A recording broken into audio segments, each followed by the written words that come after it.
Welcome to In Transition, a program dedicated to the practice of content marketing in government. Here's your host, David Pembroke. Well, hello again, ladies and gentlemen, wherever you may be listening in this big wide world of ours. Welcome to this week's edition of In Transition, the podcast dedicated to the practice of content marketing in government. My name's David Pembroke, and I am seriously delighted that you've joined me again today as we explore how governments are using content marketing to strengthen communities and improve the well-being of citizens. Now, our guest this week comes from an interview that I recorded late last year with Russell Grossman. Now, Russell was in Australia at the time in his role as the International Chair of the International Association of Business Communicators. But his day job is also as Director of Group Communications in the UK Government's Department of Business, Innovation and Skills. Russell is also a visiting fellow at the Cass Business School, and he really is a very insightful person. I really enjoyed the chat.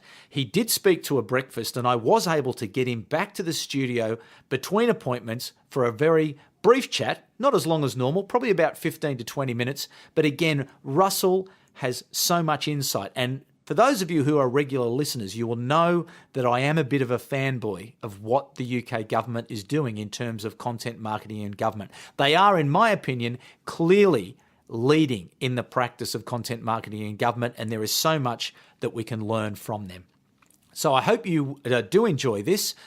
It's a great interview. I really enjoyed Russell. He's got lots of insights. Enjoy being in transition.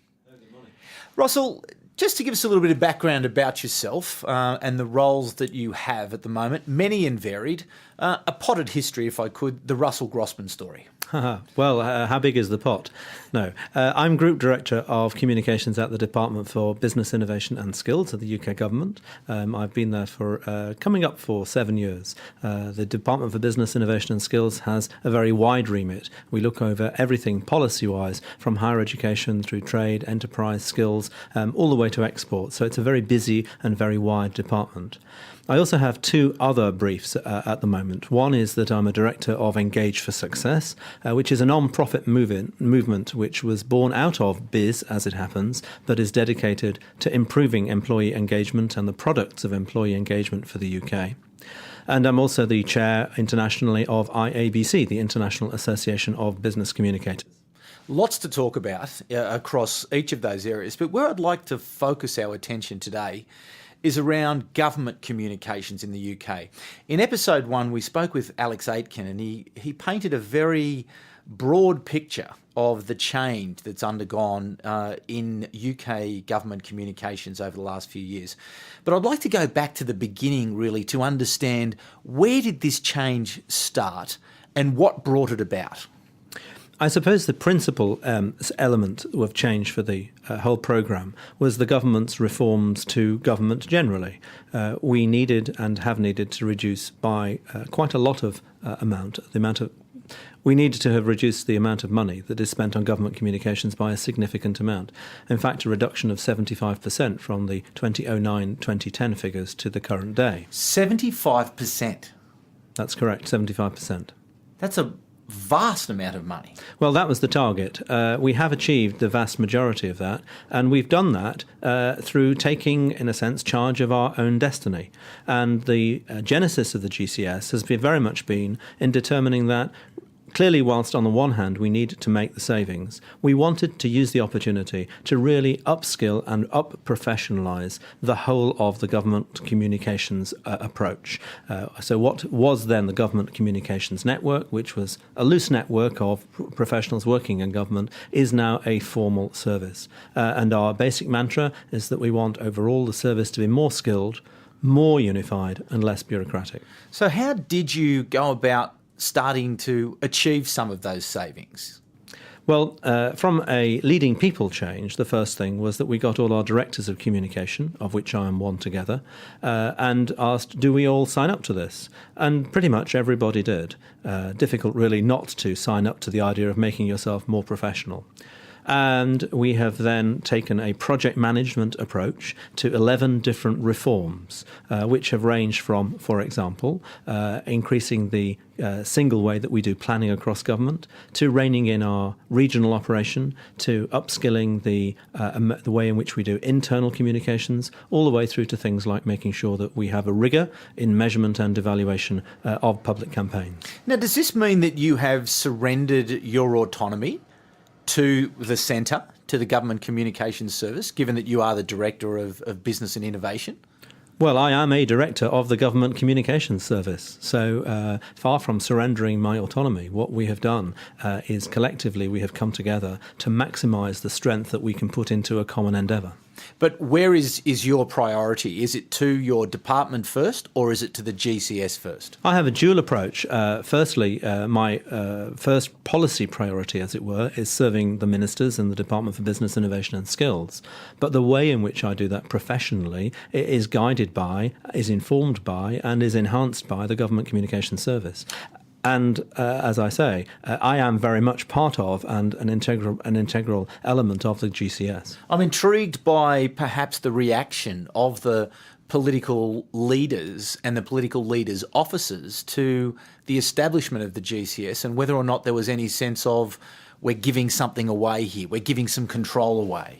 There were some queries about that from our ministers. Simply, as you say, are we giving something up?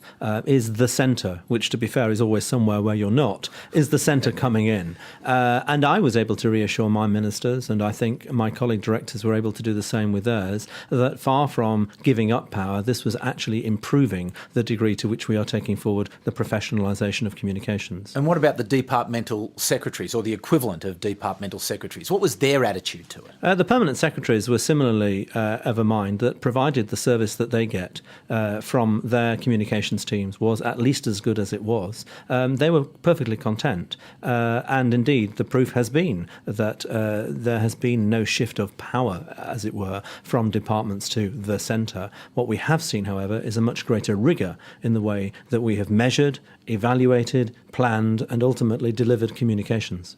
What's been the single greatest success of the GCS in your view?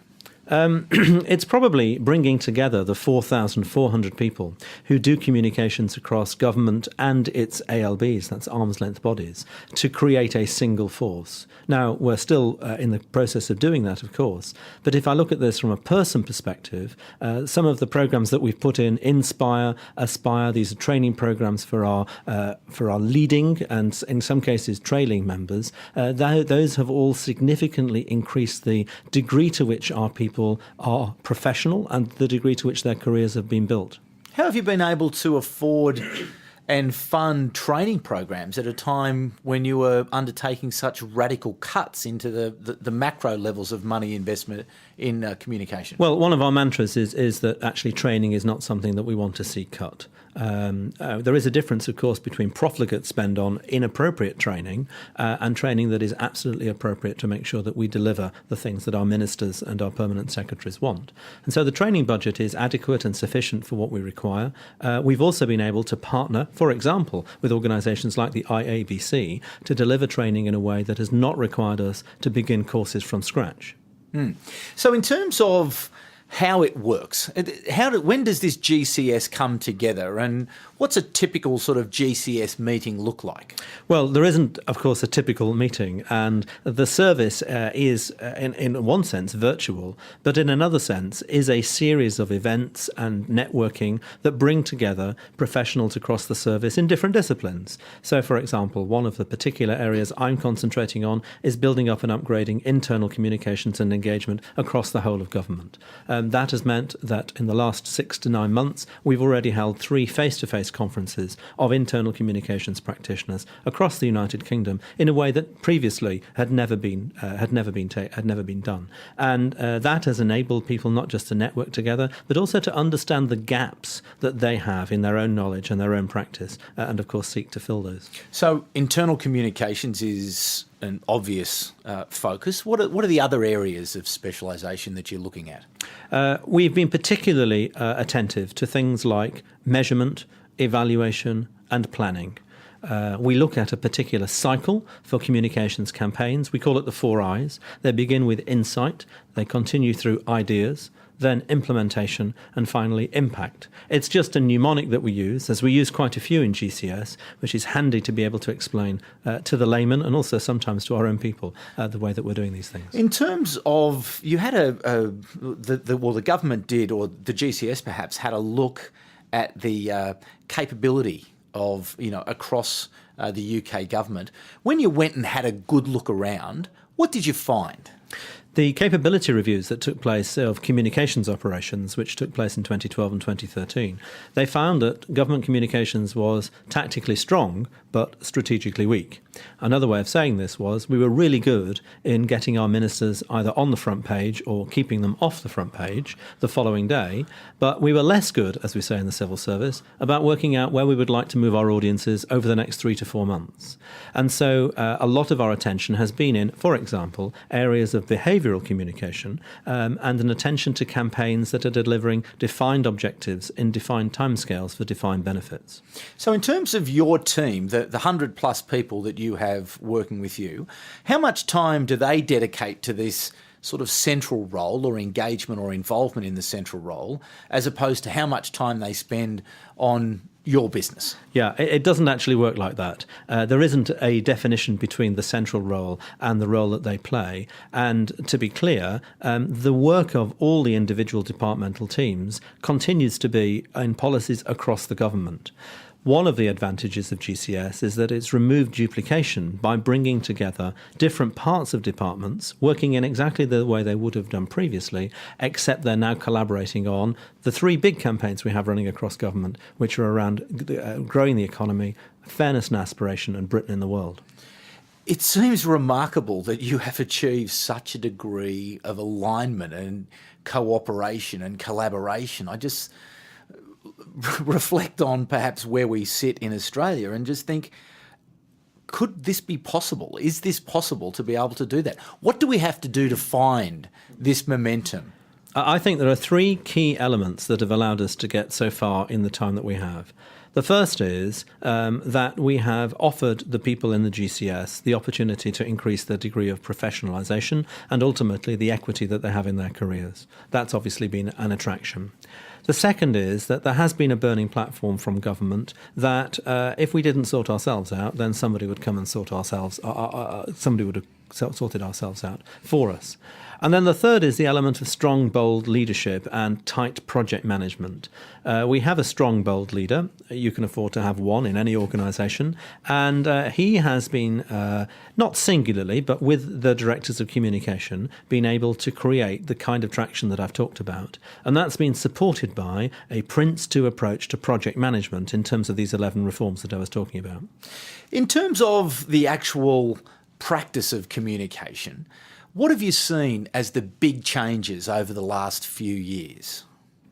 In government specifically? In government specifically. Well, certainly digital media has moved a long way, and the degree to which we now use digital is hugely significant, and actually it is just part of what we do. Digital, when I talk about digital, I'm talking, for example, about the way in which we release news, increasingly, for example, through Twitter in a 24-hour news cycle, and much less through the press releases. There is a view, perhaps provocatively, that the press release is dead. Well, that's not quite the case, but certainly the degree that we use digital means for, in addition, for example, distributing photographs and pictures through Flickr so that journalists can access the site whenever they want to, using LinkedIn and Facebook also to help campaigns connect with those people, those citizens that most particularly are interested or need to understand what the government is doing, all the way through to using a whole suite of free channels that are available, free tools rather, that are available on the intranet, such as Evernote or such as Basecamp, that we actively encourage practitioners in government to use for nothing, for free. Within the Australian government, obviously there are policy areas, and their roles is really to produce the policies on behalf of the government. Have you, as communicators, been able to create better engagement with policy areas in order to gain access and insights from citizens and stakeholders in order to feed into the policy areas, and conversely taking insights out of policy areas that you're then able to feed back into the community. Okay, this is a core of our role, and one of the ways in which the GCS particularly wants to see practitioners move is to be working hand in glove with policy officials at quite an early stage in the policy development process.